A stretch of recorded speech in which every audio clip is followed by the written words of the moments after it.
झेलम नदी के दोनों किनारों पर दो महायोद्धा खड़े थे। एक तरफ था सिकंदर, दुनिया को जीतने का सपना देखने वाला योद्धा। दूसरी तरफ था राजा पोरस, अपनी धरती और सम्मान के लिए लड़ने वाला। सिकंदर, जो अब तक फारस और मिस्र जैसे बड़े साम्राज्यों को अपने घुटनों पर ला चुका था, भारत की ओर बढ़ा। उसकी सेना ने कई स्थानीय शासकों को संधि के लिए मजबूर कर दिया। तक्षशिला के राजा ने भी बिना लड़ाई के उसके सामने आत्मसमर्पण कर दिया। सिकंदर ने राजा पोरस को संधि का मौका दिया, पर राजा पोरस ने उसे ठुकरा दिया। राजा पोरस को अपनी सबसे बड़ी ताकत झेलम नदी पर पूरा भरोसा था। राजा पोरस ने अपनी सेना को नदी के किनारे तैनात कर दिया और धैर्यपूर्वक सिकंदर का इंतजार करने लगे। दूसरी तरफ सिकंदर ने झेलम नदी के पश्चिमी किनारे पर अपना शिविर लगाया। उसने ऐसा दिखावा किया जैसे वह मानसून खत्म होने का इंतजार कर रहा हो। उसने तक्षशिला के राजा ओमफिस से अनाज मंगवाया, जिससे राजा पोरस को यह यकीन हो गया कि सिकंदर जल्दबाजी में नहीं है। लेकिन सिकंदर की असली योजना कुछ और थी। वह गुपचुप अपनी सेना को तैयार कर रहा था।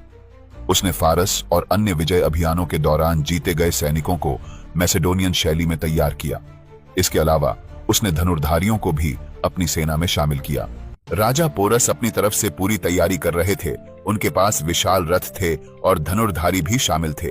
उनका विश्वास था कि झेलम नदी के कारण सिकंदर के लिए हमला करना असंभव होगा।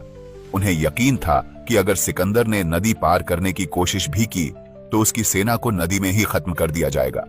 सिकंदर, जो अपनी चतुराई और रणनीति के लिए जाना जाता था, ने अपने शिविर में सैनिकों को यह यकीन दिलाया कि वे मानसून समाप्त होने तक वहीं रुकेंगे।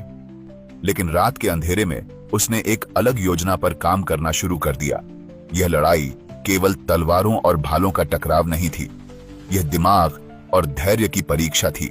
सिकंदर ने महसूस किया कि उसके शिविर में राजा पोरस के जासूस हो सकते हैं। इसे ध्यान में रखते हुए उसने चालाकी से भ्रम फैलाने की योजना बनाई। उसने अपनी सेना को बार बार शिविर के अंदर मार्च करवाया ताकि यह प्रतीत हो कि वह युद्ध की तैयारी कर रहा है।